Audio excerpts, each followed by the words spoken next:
Mesdames, Messieurs, bonsoir à toutes et à tous. La Semaine nationale de la culture Bobo 2014 qui se tient du 22 au 29 mars autour du thème « Promouvoir l'économie de la culture pour une contribution au développement durable » est bien lancée après la cérémonie d'ouverture présidée hier par le Premier ministre. Le bataillon LAFI 6, composé de 800 soldats, a reçu les encouragements et le soutien de la hiérarchie militaire à quelques jours de son départ pour le Darfour, où la contribution des militaires burkinabés à la construction de la paix est une nouvelle fois attendue. Le Burkina veut s'inspirer de l'expérience du Ghana en matière de valorisation et de promotion de l'artisanat. Le lancement du 14e CIAO à Accra a permis des échanges et des visites qui ont été édifiants. Les rideaux se sont levés hier sur la Semaine nationale de la culture Bobo 2014. Pendant une semaine, la culture burkinabé va permettre un brassage de toutes les nationalités, mais aussi une rencontre avec les autres peuples. Le thème retenu pour cette édition est « Promouvoir l'économie de la culture pour une contribution au développement durable ». Des milliers d'artistes et de festivaliers ont pris d'assaut la ville de Sia pour vivre l'événement. Retour sur la cérémonie d'ouverture avec Sanoua Christine Koulibaly. Des pas de danse et des gestuels en référence aux vagues de l'océan et particulièrement à Dafra. Des feux d'artifice qui ont illuminé le stade Sangoulé Lamizana, mais aussi des prestations d'artistes et pas des moindres de la scène nationale. Un défilé des festivaliers, c'est là le tableau de l'entrée en matière de cette 17e édition de la Semaine nationale de la culture.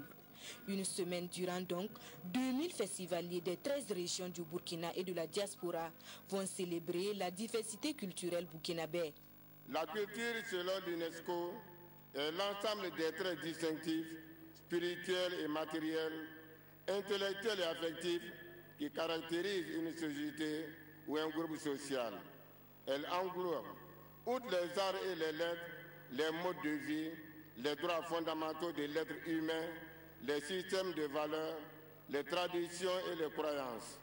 C'est en cet accord avec cette vision que notre pays, pour aiguillonner son action culturelle, organise depuis 1984 la Semaine nationale de la culture avec pour objet de faire découvrir et valoriser le patrimoine culturel burkinabé, stimuler la création artistique et littéraire, créer un cadre d'échange entre artistes et hommes de culture burkinabé et étrangers. Tribune de conservation, de promotion et de transmission du patrimoine matériel et immatériel, la SNC se positionne comme un cadre d'intégration des différentes communautés. Après plus de 30 ans d'existence, nous pouvons affirmer que la Semaine nationale de la culture a largement contribué à réaliser l'un de ses objectifs, à savoir le rapprochement et le brassage harmonieux des différentes communautés et expressions culturelles de notre pays.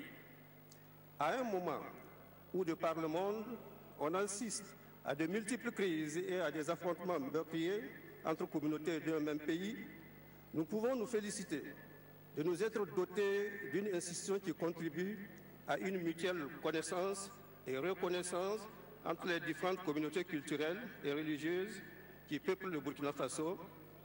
Notre commun vouloir du vivre ensemble s'est renforcé au fil des éditions grâce à la magie des rencontres et à l'esprit de l'art. Au-delà des communautés nationales, la culture devrait être le ciment des différentes organisations sous-régionales. L'intégration économique ne peut se construire sans l'intégration des peuples, et qui dit intégration des peuples parle forcément de culture. C'est pourquoi je me réjouis d'être des vôtres aujourd'hui.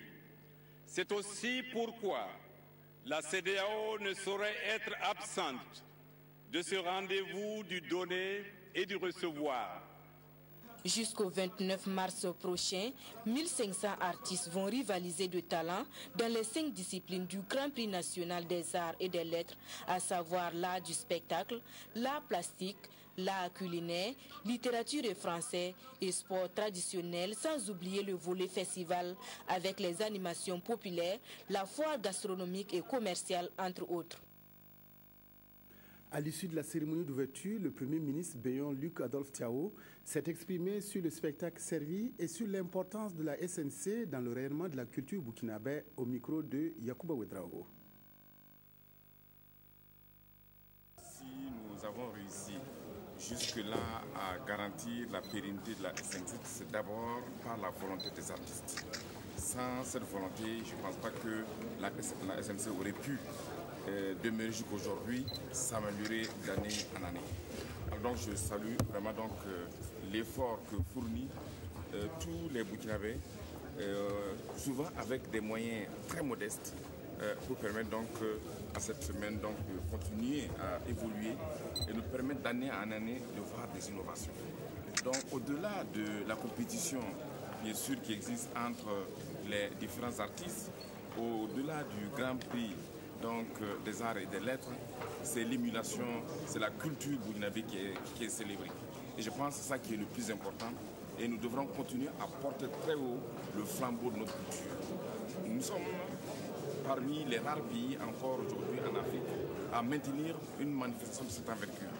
Et je crois que nous devons donc faire en sorte que cette manifestation continue à évoluer et continue à montrer à la face du monde la diversité de la culture burkinabé. Je voudrais aussi me réjouir de la présence à nos côtés de notre compatriote et frère Kadri Désiré Ouedraogo, président de la commission de la CEDEAO, qui a accepté de parrainer cette grande manifestation. Vous savez, c'est toujours un problème pour héberger les artistes. Donc, nous avons donc décidé nous allons donc concevoir un plan pour dresser un village des artistes qui maintenant va régler énormément les questions d'hébergement, mais aussi sera vraiment le centre autour duquel les artistes pourront vraiment être ensemble au lieu d'être dispersés à travers la ville. Les activités de la SNC sont bien lancées après la cérémonie d'ouverture. Ce matin s'est déroulée la conférence inaugurale sur le thème de la biennale « Promouvoir l'économie de la culture pour une contribution au développement durable ». Cette conférence a permis des échanges entre participants sur la place de la culture dans l'économie. Précision, Estelle Judith Assorba. Après l'ouverture officielle de cette 17e édition de la Semaine nationale de la culture, place aux réflexions sur la thématique retenue qui est promouvoir l'économie de la culture pour une contribution au développement durable. Dans son exposé, le conférencier a d'abord fait la genèse de l'économie de la culture, puis expliqué l'importance de ce secteur pour le développement durable. Il a ensuite montré le lien qui existe entre la culture et le développement durable avant de faire des propositions qui visent à promouvoir ce secteur au Burkina Faso. Au Burkina Faso, j'estime qu'il y a énormément de potentialité culturelle, mais c'est du potentiel surtout plus que de l'effectif. Je fais 4 propositions, je vais ici en dire juste 2. La première chose, je suis pour qu'on mette le 1% culturel au Burkina Faso. Qu'est-ce que ça veut dire? Que si l'État doit construire un immeuble qui coûte 100 millions, il faut qu'il réserve 1 million pour acheter des œuvres d'art, des meubles burkinabés pour décorer cet immeuble. On verra le formidable élan que ça va donner au pays. C'est la première chose que je propose. La deuxième chose, je suis pour le culturopole de Ouagadougou. J'avance l'idée du culturopole de Ouagadougou autour de l'idée que si on organise un pôle culturel dans Ouagadougou, avec les énormes infrastructures et potentialités de Ouagadougou, et qu'on se pose la question pourquoi tel théâtre est ici et pas ici, on sait comment on va aider ces gens-là pour bien se structurer. À cette conférence inaugurale, ce sont les élèves et étudiants qui se sont fortement mobilisés pour venir s'informer sur ce thème. On peut faire de l'économie un 4e pilier du développement, on peut faire de l'économie un 4e structure, un 4e base pour promouvoir le développement du pays. Le ministre de la Culture et du Tourisme, Baba Ama, s'est réjoui de l'intérêt que cette frange de la population accorde à ce secteur. Cette jeunesse, c'est la relève. C'est cette jeunesse-là qui va sans doute concevoir, entreprendre les activités culturelles autrement. C'est cette même jeunesse qui, dans quelques années, va jouer le rôle d'administrateur de la culture, donc avec une vision prospective qui est celle de faire en sorte que la culture participe au développement économique et social de notre pays. Il a émis le vœu que ce message soit bien assimilé par ces jeunes et véhiculé pour les générations futures. Cette 17e édition connaît la tenue du marché des arts, un nouveau concept introduit dans l'agenda de la manifestation. Le marché des arts est un espace de rencontre et d'échange entre les différents acteurs du monde artistique. L'objectif est de favoriser un contact entre artistes et leur offrir des opportunités de promotion. Kadou Romenki. L'une des innovations de ce 17e rendez-vous de la culture, c'est le marché des arts. Ici, à la Maison de la Culture de Bobo-Dioulasso, où se tient le marché, Baba Ama a eu droit à un exposé sommaire sur le bien fondé de l'exposition des œuvres d'art plastique, littéraire et discographique. Ce marché des arts a pour objectif d'établir le lien entre troupes, vedettes et acheteurs. Pour favoriser effectivement ces échanges, nous avons donc le système du B2B, le B2B pour le langage business donc à la burkinabé, où nous permettons à des professionnels de pouvoir prendre des rendez-vous avec des artistes et vice-versa, des artistes de pouvoir prendre des rendez-vous avec des professionnels. Concrètement, donc, il y a des registres qui sont là et nous avons des fiches d'identification aussi qui sont là, qui ont été élaborées, qui vont être remplies par toutes les troupes qui vont donc se produire. Et à la fin, si vous voyez une troupe qui vous intéresse, vous vous rendez au marché des arts, vous cherchez à mieux savoir à travers la fiche, vous laissez votre contact, vous sollicitez le rendez-vous, vous le fixez et puis bon, la troupe passera aussi le lendemain pour consulter le cahier des rendez-vous et pouvoir l'honorer. Tout comme nous également, nous allons jouer ce rôle de facilitateur pour pouvoir effectivement passer le coup de fil et informer à l'artiste ou à l'acheteur du rendez-vous en question. Les uns et les autres se sont prononcés favorablement à l'introduction du marché des arts dans l'agenda des activités de la SNC. L'initiative, selon les différents acteurs de la culture, va apporter un coup de pouce à la promotion des artistes et de leurs œuvres en leur offrant une tribune supplémentaire d'échange et de partenariat. Au nombre des activités inscrites au programme de la SNC figure l'initiation des enfants aux arts. C'est plus de 1200 enfants qui prendront part à ce rendez-vous qui leur donneront l'occasion de toucher du doigt les réalités culturelles et de participer pleinement à la fête. Reportage Ali Traoré. La pérennisation des valeurs culturelles passe nécessairement par la transmission du savoir à la jeune génération. Ainsi, l'initiation des enfants aux arts fait partie du programme d'activité de la Semaine nationale de la culture Bobo 2014. Ici, à l'espace jeunesse d'Afra, ces enfants sont à l'école de la danse, de la musique, du théâtre, du dessin, de la poterie, bref, l'art dans toutes ses dimensions.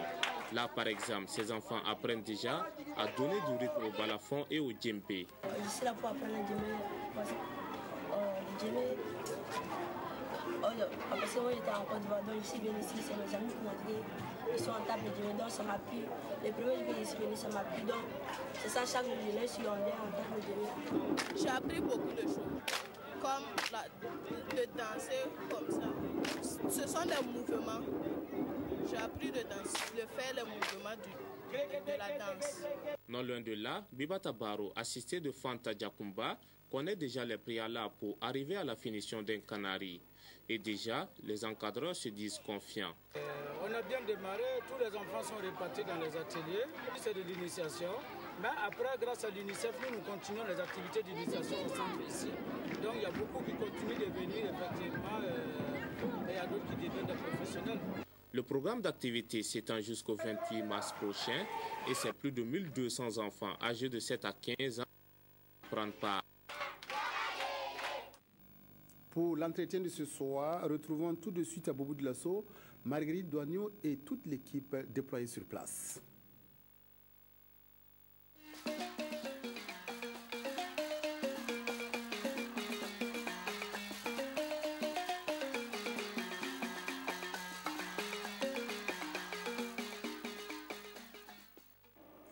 Bonsoir à tous, bonsoir Godefroy et bienvenue à Bobo-Dioulasso, plus que jamais capitale de la culture burkinabé.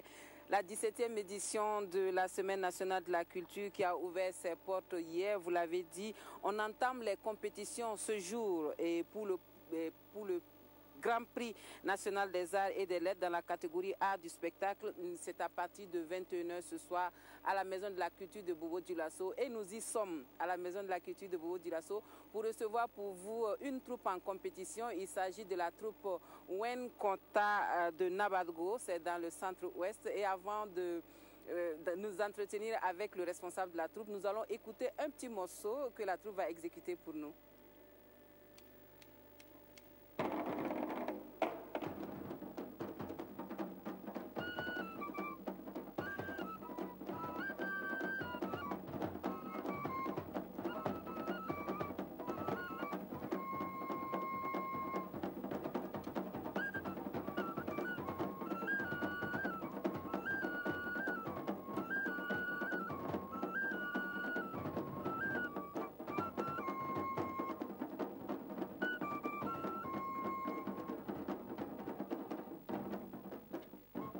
La troupe Wenkonta.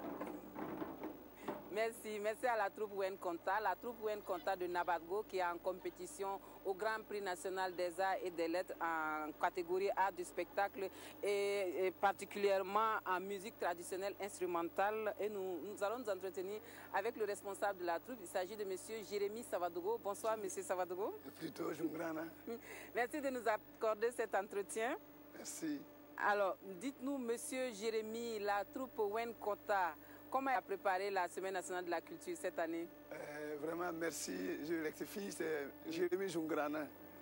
Jérémy Zungrana. Oui. En tout cas, la troupe Wenkonta, bon, on a eu des difficultés, en tout cas, tout fait pour que cette 17e édition connaisse encore sa participation. En tout cas, chaque soir, je dirais même un an à l'avance, nous concevions déjà notre spectacle. Oui. Voilà pourquoi on l'a réussi sans vraiment... Vous avez passé le cap des régionales facilement. Vous avez éliminé combien de troupes? Il y avait au moins 6 troupes avec nous. Et on a eu la chance d'être quand même le classé premier. Alors, dites-nous, Monsieur Zungrana, votre troupe, elle existe depuis combien de temps? Je peux me dire que la troupe existe depuis que le village existe. Puisque c'était d'abord une troupe de masques par celui-même qui a fondé le village. Et après, bon, elle a instauré la danse du Ouiré, plus tard le Warba. Et nous avons été d'abord sous la direction artistique des Génés jusqu'en 2004 où nous l'avons réorganisée. Et depuis ce temps, en tout cas, elle fait des merveilles. Et depuis même que nous avons commencé à participer à la SNC, on a toujours été vraiment classé premier dans notre discipline. Oui. Et dites-nous maintenant comment votre troupe, vous dites que c'est une troupe qui existe depuis très longtemps. Oui. Elle vit comment? Financièrement, qui vous soutient? Comment vous arrivez à vous organiser? Depuis 2004, c'est vraiment un bureau maintenant. Nous sommes retrouvés en association et nous entreprenons des activités. Bon, nous avons aussi des invitations de part et d'autre. Et bon, voilà, nous animons des spectacles. Et c'est ça surtout qui nous amène à faire face à nos besoins financiers. Mais finalement, est-ce que vous recevez du soutien de la part des autorités locales? Est-ce que vous avez des partenaires pour pouvoir vivre vraiment? Oui, en tout cas, nous sommes le relevant de la commune de Sabou. On en reçoit, il y a le conseil régional qui nous appuie. Il y a en tout cas les autorités de la localité en tout cas, qui ne cessent de vraiment nous apporter leur appui. Nous avons aussi les ressortissants de Nabadgo ailleurs qui nous appuient. Vraiment, c'est le secret de notre succès. D'accord. Vous compétissez cette année, M. Zungrana, en catégorie musique traditionnelle instrumentale. Oui. Pourquoi ce choix? Vous n'avez pas opté pour la danse, autre chose? Nous avons une danse Warba, en fait, le genre Warba comme danse. En dehors de cette musique que nous jouons là, il y a aussi la danse. Mais bon, vous voyez, cette musique des Sikomsé est en voie de disparition. Nous avons voulu d'abord vraiment revaloriser cette musique-là. Ce n'est pas forcément pour faire sortir des masques, mais pour vraiment amener les gens à toujours se ressourcer. Voilà. Et en tout cas, depuis la formation de la troupe, pour cette musique-là, vraiment, il y a de l'engouement autour de la chose. Et en tout cas, nous apprécions, ça nous encourage à aller de l'avant. Et la troupe Nabadgo la troupe Wenkonta de Nabadgo, qu'est-ce que vous attendez précisément de cette SNC-là? Nous participons pour la 4e fois consécutive. Pour la 4e fois. Cette fois-ci, en tout cas... Et vous n'avez jamais reçu de prix? Oh, on a été classé une fois 5e. Après, bon, je pense que vraiment on n'a pas tout le classement en tête. Mais pour cette fois-ci, vraiment nous comptons quand même repartir avec le gros lot. Vous comptez repartir, vous avez mis tous les moyens qu'il faut pour cela? Oui, nous osons croire. Oui, par peut-être l'expérience. Je me dis que ça doit pouvoir compter pour nous. Entre deux SNC, comment la troupe mène ses activités? Qu'est-ce que vous faites entre deux SNC? Oui, entre les SNC, c'est des répétitions et aussi des tournées de spectacles dans les villages environnants. Bon, on n'a pas encore les moyens pour aller plus loin. Nous avons projeté d'aller en Côte d'Ivoire, mais où des parents nous invitent, on n'a pas encore pu, faute de moyens de transport. Bon, mais je pense que pour le moment, c'est un projet que nous tenons coûte que coûte à réaliser et nous le ferons. Mais en tout cas, ça va quand même. Oui. Est-ce que vous pouvez nous présenter vraiment un peu plus la troupe? Combien de musiciens composent la troupe? Comment vous êtes organisés avant de se séparer? Oui, merci. La troupe comporte 8 acteurs sur scène, 8 acteurs, Bon, ils sont tous des hommes, mais il y a aussi des filles qui peuvent les remplacer. Hein. Ah bon, mais oui, pas un problème, ça marche. Oui, en tout cas, les voilà tous, je pense que nous sommes tous préparés. Et vous passez quand sur scène? Vous êtes programmé pour quand? Nous passons le 27. Le 27, ouais, le 27 à partir de 20h, voilà, que nous comptons en tout cas passer. D'accord. Oui. Merci beaucoup, M. Zungrana. Merci à la troupe Wen Konta d'être venu ce soir nous accorder ce petit entretien. Alors, vous savez bien que ce soir, nous avons le plaisir de vous avoir, mais on ne va pas vous laisser repartir sans nous avoir donné une petite note musicale. Mais en attendant, je voulais juste rappeler que la compétition commence ce soir à 21h, mais les téléspectateurs pourront suivre la soirée d'aujourd'hui, demain sur nos antennes. En attendant, nous allons écouter encore la troupe Wen Konta de Nabadgo.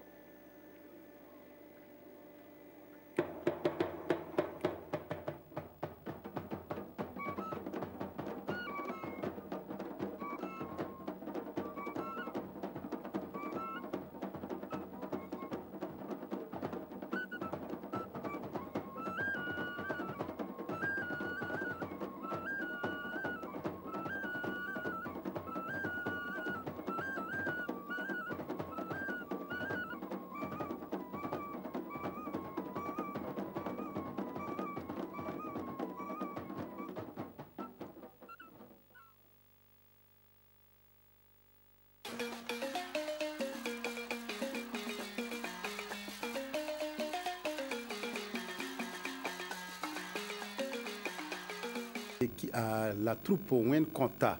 La Semaine nationale de la culture, sous sa forme actuelle, s'est déroulée pour la première fois à Gawa en 1984. 30 ans après, les souvenirs des populations de la région du Sud-Ouest sont toujours vivaces. Les Gawalais gardent toujours dans un coin de leur mémoire la SNC 84 et certains artistes qui ont pris part à la semaine ont voulu partager leurs souvenirs avec Dramandadian.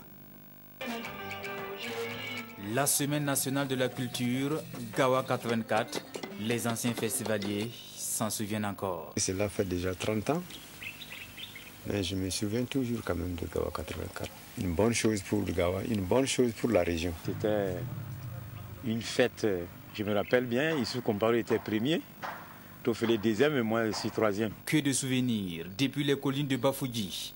La célébration de cette SNC à Gawa, placée sous le signe du défi au plan des infrastructures et du désenclavement, aurait favorisé l'implantation d'une radio de proximité en pays lobby, la radio Gawa. Au cours de la semaine de Gawa 84, nous avions souhaité que, en tout cas, tout ce qui est venu pour animer Gawa ne retourne plus. Je peux dire que Gawa 84 nous a permis d'avoir la radio. 30 ans après, la Semaine nationale de la culture a grandi à la grande satisfaction des pionniers toujours culturellement attachés à ce festival, le plus grand d'ailleurs au Burkina, en matière d'expression de l'identité culturelle des communautés nationales et même de la créativité artistique. Et depuis 1984 jusqu'à aujourd'hui, vraiment, hein, ça a trop évolué, la musique, surtout, parce que sur tous les plans, hein, que ce soit la danse traditionnelle, que ce soit la musique moderne, ainsi de suite, même la danse, tout ça, là, bon, ça a beaucoup progressé. La SNC a beaucoup évolué et les conditions aussi. Et sur le plan traditionnel même, on sent vraiment de l'amélioration. Bon, les troupes lobby qui dansaient au hasard dans les pagailles, aujourd'hui ils sont quand même très ordonnés et ça fait beau à voir. Que serions-nous sans nos cultures et traditions, s'interrogent les anciens qui malheureusement constatent avec amertume que de nos jours les jeunes s'intéressent peu à la chose culturelle. Ah, culturellement, la jeunesse est amorphe. Ça, je le dis. Ça, je le dis. Vous savez, à cette époque, tous les fonctionnaires qui étaient à Gawa étaient dans notre troupe. Avant, les archers ne gagnaient rien, mais on le faisait avec passion. Aujourd'hui, le tir à l'arc est encouragé et même récompensé. Malheureusement, la nouvelle génération ne s'y intéresse pas. Invite est donc faite à la jeune génération pour un retour aux sources, car la survie de nos valeurs culturelles africaines en dépend. Ce communiqué à présent, à l'occasion de la Semaine nationale de la culture, édition 2014, le ministre de la Fonction publique, du Travail et de la Sécurité sociale porte à la connaissance des travailleurs et des employeurs des secteurs publics et privés que les journées de travail de la période du 22 au 29 mars 2014 sont déclarées continues de 7h à 14h dans la commune de Bobo-Dioulasso. J'ai bien dit dans la commune de Bobo-Dioulasso. Il rappelle aux employeurs et aux travailleurs qui devront s'organiser pour assurer le travail dans les secteurs à activité continue. Politique à présent, la jeunesse du mouvement du peuple pour le progrès MPP a échangé hier à la Maison du peuple de Ouagadougou avec le bureau exécutif national du parti. Objectif de cette rencontre, montrer la présence des jeunes au cœur du dispositif du MPP et réaffirmer leur engagement aux côtés du parti. Reportage Maxime Zongo. C'est dans la première semaine du mois d'avril que le MPP, le mouvement du peuple pour le progrès, a choisi de tenir son premier congrès ici à Ouagadougou. En prélude à cet événement, les jeunes du parti qui entendent jouer un rôle majeur dans l'organisation et surtout rassurer les premiers responsables du MPP qu'il faut compter avec eux, ont alors décidé de rencontrer le bureau exécutif national. Aujourd'hui, c'est une fois de plus pour dire qu'on est en train de préparer le 6, on est en train de préparer le congrès et c'est aussi demander à la direction du parti de prendre en considération la jeunesse dans l'ensemble des instances du parti. Un message reçu 5 sur 5 par les premiers responsables du parti qui, selon son président, avaient déjà intégré cette vision dans le dispositif du MPP. En tant que président du parti, je voudrais vous rassurer, comme je l'ai dit, que la jeunesse fera partie de nos préoccupations dans l'ensemble des structures du parti. L'objectif principal étant, en 2015, Roch Marc-Christian Kaboré a invité les jeunes du parti à se mobiliser et à ne négliger aucun détail, en mettant surtout l'accent sur l'acquisition des cartes électorales. Camarades, le travail qui nous attend est important. Le travail qui nous attend, c'est un travail d'organisation. Le travail qui nous attend, c'est le succès de notre congrès le 5 et le 6. Les jeunes du MPP ont pris l'engagement solennel de prendre en charge par leur cotisation la caution de leurs candidats à l'élection présidentielle de 2015. La Convention des forces démocratiques du Burkina, CFDB, s'est réunie en Assemblée générale vendredi dernier à Gorom-Gorom dans l'Oudalan. La CFDB, un parti de la mouvance présidentielle, a réaffirmé son soutien aux réformes politiques en cours et se dit favorable à l'idée d'un référendum sur l'article 37 de la Constitution. Reportage Vincent Kendrebego. Pour une première assemblée générale, élus et responsables de section de la CFDB, la Convention des forces démocratiques du Burkina, se sont mobilisés à Gorom-Gorom dans la province de l'Oudalan ce 21 mars 2014. Réunis autour du président national du parti, ils se sont penchés sur la vie de leur parti avec à l'ordre du jour l'appréciation de leur participation aux élections couplées de 2012 et la contribution de la CFDB à la démocratie au Burkina Faso. Mais le débat politique national aura dominé dans les travaux de cette assemblée générale et la CFDB de clamer son soutien au président du Faso et au projet de réforme en discussion. Nos camarades ont demandé la révision de l'article 37.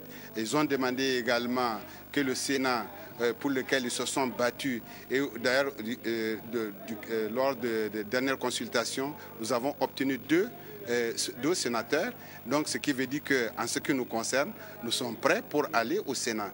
Et le référendum également, qui est donc la voix du peuple, peut être utilisé pour essayer donc de départager les partis en présence. La CFDB s'est également engagée dans le front républicain et pour ses responsables, ce choix est guidé par leur attachement au dialogue pour la paix.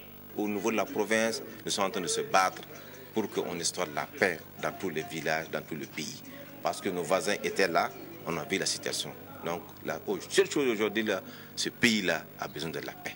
Autre motif de fierté pour la CFDB, c'est d'avoir porté une femme à l'Assemblée nationale, preuve que les femmes occupent une place de choix dans ce parti. Toute action entreprise par la CFDB concerne les femmes. Et vraiment, s'il y a des choses à faire, il y a la concertation. Il faut que les femmes viennent pour qu'il y ait des concertations ensemble, qu'il y ait des décisions ensemble et que vraiment on entreprend des bonnes mesures pour que le parti aille en avant. Dans les jours à venir, la CFDB entend renouveler ses structures pour suivre les concertations internes et diriger un siège du parti à Gorom Gorom. 800 soldats burkinabés du bataillon La FI6 sont en route pour le Darfour. Ces militaires ont achevé les formations de pré-déploiement et jeudi dernier, le chef d'état-major général des armées a encouragé soldats et personnels civils du bataillon avant leur départ pour le Soudan. C'est Sylvestre Da. L'heure d'aller sur le théâtre des opérations du Soudan a sonné pour les bataillons de la FI6, passés ici en revue par le chef d'état-major général des armées sous le regard de la hiérarchie militaire au complet.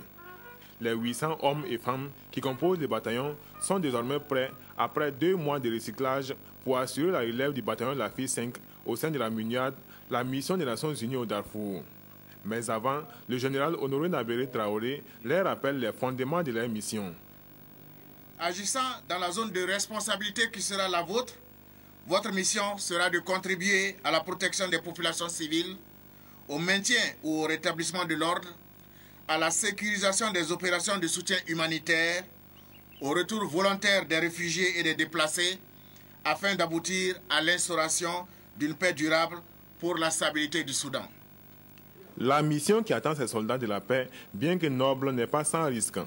En 5 ans de présence au Soudan, le Burkina y a perdu 5 soldats et le commandement d'insister sur le respect des consignes d'usage.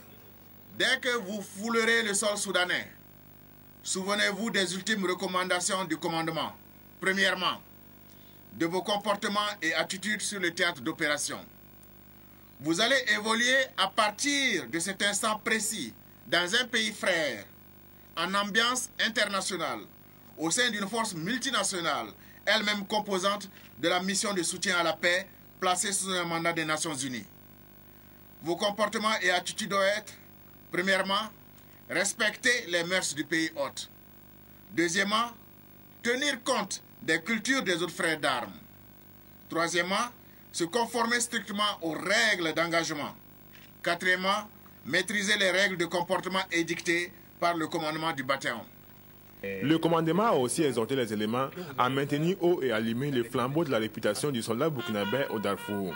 La FI6 dit être conscient que cela passe par le sérieux au travail ainsi que par le sens élevé du devoir et de la discipline.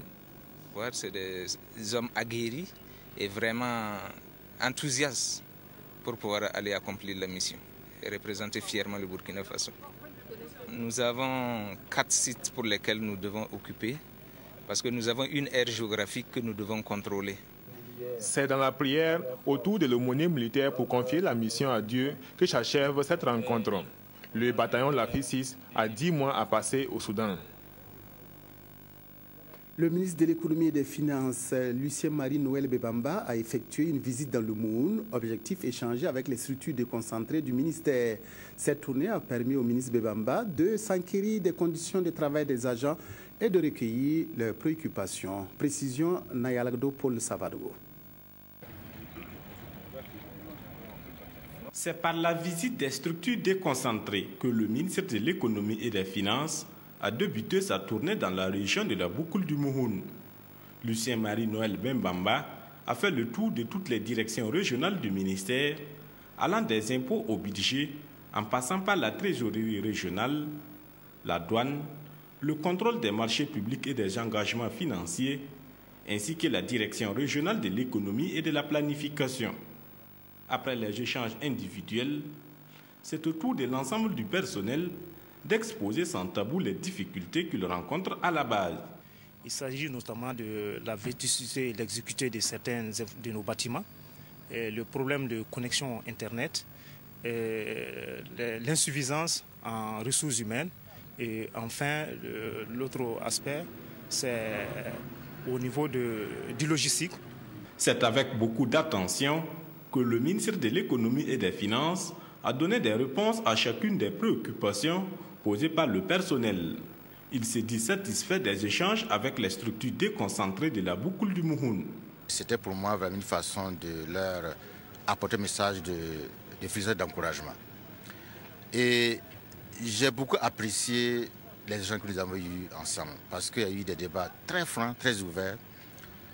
Des gens ont eu le courage de poser des problèmes qui les tiennent à cœur. Et je repars vraiment avec le sentiment que ces visites-là sont nécessaires. Elles sont utiles, elles permettent aux premiers responsables de se faire une meilleure idée de la situation au niveau des agents. Mais aussi, je note qu'en dépit de cela, ils ont dit qu'ils sont confiants. Ils ont manifesté leur engagement à continuer à fournir beaucoup d'efforts pour ça de l'avant. Afin de privilégier le dialogue au sein de son département ministériel, Lucien Marie-Noël Bembamba a promis de multiplier les cadres de rencontres pour recueillir les préoccupations du personnel et d'apporter des éléments de réponse. Le CIAO 2014 a été officiellement lancé le 20 mars dernier à Accra par le ministre du Commerce, de l'Industrie et de l'Artisanat, Patende Arthur Kafando. En marge de ce lancement, la délégation burkinabé a rencontré les autorités ghanéennes en charge de l'artisanat et visité des structures d'appui au secteur. Le Burkina veut s'inspirer de l'expérience du pays de Nkrumah en la matière. Reportage à Accra, Maxime Zongo, Mamadou Dabiré. Au Ghana, l'artisanat qui implique un nombre important d'acteurs et qui occupe une place de choix dans l'économie du pays est à cheval entre plusieurs ministères, dont celui du commerce et de l'industrie, le ministère du tourisme et de l'art créatif. Arthur Kafando et la délégation qui l'accompagnent ont alors mis leur séjour à profit pour échanger avec ses collègues du Ghana sur les expériences à partager et les initiatives envisagées afin d'intéresser davantage les artisans au CIAO. Les autorités en charge de l'artisanat ont toujours été attentifs à l'endroit des acteurs du domaine. Elles ont eu des séries d'entretiens avec les structures d'encadrement et ont pris plusieurs initiatives pour les appuyer. C'est ainsi qu'ils ont pu se rendre à Abuja, à Abidjan et bien d'autres endroits. Dans le cadre du CIAO à Ouagadougou, une attention particulière leur sera accordée. Le directeur général du CIAO, de son côté, a également saisi l'occasion pour mieux présenter aux artisans du Ghana et à l'ensemble des acteurs impliqués sur les opportunités et les conditions d'accès au CIAO 2014, surtout ses principales innovations. Le Ghana, en tant que pays invité d'honneur, aura droit à un stand pays, un espace promotion artistique et artisanale, une journée qui lui sera dédiée. Après les entretiens, la délégation s'est ensuite rendue sur le terrain et la grande attraction était le village artisanal. Ici, les artisans de Ghana ont fait le travail de bois en art, de terre, de fer. On a fait depuis le commencement jusqu'à la finition des matériels. Comme il n'a qu'à devenir les international marchandises, quoi. On vendit ici, on exporte, on fait tout ici. Le Ghana, pays invité d'honneur de la 14e édition, cela n'est pas fortuit. Le pays de Kwame Nkrumah a toujours honoré par sa présence, tant qualitative que quantitative, aux différentes éditions du Salon.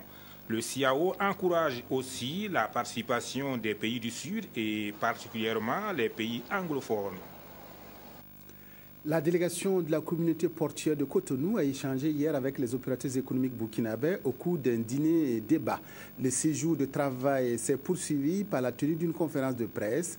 Le directeur général du port et ses collaborateurs ont présenté aux hommes de médias les réalisations et les réformes engagées pour rendre le port plus moderne, dynamique et plus attractif. Aboubakar Sagnon, précision. Image à l'appui, le directeur général du port autonome de Cotonou a présenté aux opérateurs économiques burkinabés les travaux et les réformes opérées pour moderniser et simplifier les procédures au sein de son entreprise. Conséquence, les délais de sortie des conteneurs sont passés de 2 mois à 7 jours, celui de passage des camions de 2 semaines à 7 heures et les formalités d'enlèvement de la marchandise ne prennent que 3 heures grâce au guichet unique. Les opérateurs économiques ont loué ces efforts de modernisation, mais sur le terrain, ils disent être confrontés au paiement de faux frais, aux raquettes dans de nombreux points de contrôle et surtout au mauvais état de la route sur certains tronçons. Il y a des travaux aujourd'hui, au moment où je vous parle, qui sont en cours d'exécution sur le tronçon le plus dégradé, qui a à peu près 140 km au départ de Cotonou, en venant vers le nord, donc vers le Burkina, 140 à 150 km. Ce travail-là est en train d'être fait. Cette route-là est en train d'être complètement reprise. Concernant les raquettes, un décret présidentiel a été pris en décembre dernier et son application permettra, selon le représentant de la police nationale béninoise, de fixer les postes de contrôle à 3. Nous attendons des opérateurs économiques du Burkina Faso plus de confiance, plus de présence et une fréquentation plus assidue de notre port. Nous souhaitons que cette confiance qui existe déjà soit améliorée. Face aux hommes de médias également, les responsables de la communauté portuaire ont présenté l'ensemble des mesures prises pour fluidifier le trafic sur les différents corridors. Ils ont surtout dévoilé les atouts et les réformes institutionnelles, organisationnelles et infrastructurelles qui ont permis au port de Cotonou d'être le 3e port en Afrique en matière de compétitivité à quai, après Durban en Afrique du Sud et Dakar au Sénégal. Le projet de développement de l'élevage laitier dans la zone périurbaine de Ouagadougou au centre d'une rencontre d'information, de sensibilisation et d'échange qui s'est tenue à Ouagadougou. C'est une réunion des acteurs directs et indirects du projet pour leur permettre d'accorder leur violon. Reportage Claudine Bikaba. Lancé en décembre dernier à Koubri par le chef de l'État, le projet de développement de l'élevage laitier dans la zone périurbaine de Ouagadougou a fait l'objet d'une table ronde à l'initiative du ministère des Ressources animales. L'objectif de cette rencontre, c'est d'informer, sensibiliser et échanger avec les acteurs directs et indirects du projet qui s'exécutera sur un rayon de 100 km de la ville de Ouagadougou pour présenter les opportunités qu'il offre et susciter leur adhésion. Le projet va offrir une augmentation, en tout cas va permettre une augmentation de la production laitière, va permettre également la transformation du lait avec l'implantation d'une usine d'une grande capacité de lait à Koubri. Et donc il faut effectivement que les acteurs de la filière puissent s'organiser. Cette rencontre est une première d'une série au regard de l'importance du projet. En effet, le Burkina Faso importe 9 milliards de produits laitiers chaque année. Nous, en tant que producteurs, nous nous enrichissons parce que, naturellement, vous savez que pour le développement d'un pays se repose beaucoup sur l'agriculture et l'élevage, surtout dans le Burkina Faso. Donc, des efforts sont menés par les acteurs et je pense que ce projet viendra en appui. Et je pense que ce projet aussi a essayé de prendre en compte toutes les préoccupations que nous avons afin de pouvoir accroître. Le projet a aussi des ambitions pour l'amélioration génétique par l'insémination artificielle des races plus performantes. Il viendra créer sans nul doute l'engouement pour la production laitière et contribuer ainsi à la réduction de la pauvreté. S'appuie dans le Ziro a abrité hier la journée promotionnelle de la fauche et de la conservation du fourrage naturel. Pour la 8e fois consécutive, l'Union des éleveurs de S'appuie a gagné le pari de l'organisation de cette manifestation. La journée a permis de montrer le savoir-faire des producteurs en matière de conservation du fourrage et certains d'entre eux ont été récompensés à cette occasion. Frédéric Etienne Bassenga. Le Ziro fait la promotion du fourrage naturel pour la 8e fois consécutive. Pour cette journée, ils sont venus de tous les coins de la province montrer leur savoir-faire dans la fauche et la conservation du fourrage naturel. C'est une initiative de l'Union des éleveurs de S'appuie qui se veut être la preuve qu'il est possible de nourrir toute l'année le bétail avec du naturel. Nous sommes très contents de la tenue de cette 8e édition. Vraiment, avec tout ce monde aujourd'hui présent et les expositions qui sont faites, nous espérons que les uns et les autres apprendront beaucoup. Cette année, la production du fourrage naturel dans le Ziro a augmenté de près de 30%. Une activité qui satisfait le ministère de tutelle qu'il imagine au plan national par l'entremise d'un concours qu'il a déjà lancé. Je suis venu ce matin pour leur dire que leur initiative nous a amené à lancer un concours national. Parce qu'aujourd'hui, la production fourragère tout comme la production agricole ordinaire, devra devenir une activité majeure. Mais la fauche constitue un tremplin, bien sûr, pour compléter le stock alimentaire du bétail afin de l'assurer 12 mois sur 12. Je pense que nous avons ici une prise en main, une prise de conscience collective qui devra en tout cas servir l'ensemble de la communauté régionale, mais aussi l'ensemble des éleveurs de Burkina Faso. À cette journée promotionnelle, outre le fourrage naturel, des technologies pour la transformation des produits agro-pastoraux y sont également exposées. C'est le cas de cette machine appelée broyeur polyvalent qui permet de broyer les sous-produits de l'agriculture et du couvert végétal afin de faciliter leur consommation par les animaux. Il y a trop de gaspillage au niveau d'aliments de bétail. Alors que nous constituons le fourrage, les tiges de céréales, les sous-produits agricoles en aliments de bétail est très important. Alors il faut développer des technologies de transformation et de production pour permettre à l'éleveur, pour permettre à l'agriculteur de s'en approprier d'une telle technologie. Voilà l'idée qui m'est venue à innover cette technologie. Cette 8e édition du fourrage naturel a servi également de cadre pour récompenser les meilleurs producteurs de fourrage de la province. 3 groupements œuvrant dans le secteur de l'élevage ont aussi reçu des chèques FODEL allant d'1 million à plus de 4 millions de francs CFA. La journée mondiale de l'eau a été célébrée hier. Le Burkina a commémoré cette journée à Zitenga, dans l'Oubri-Tenga.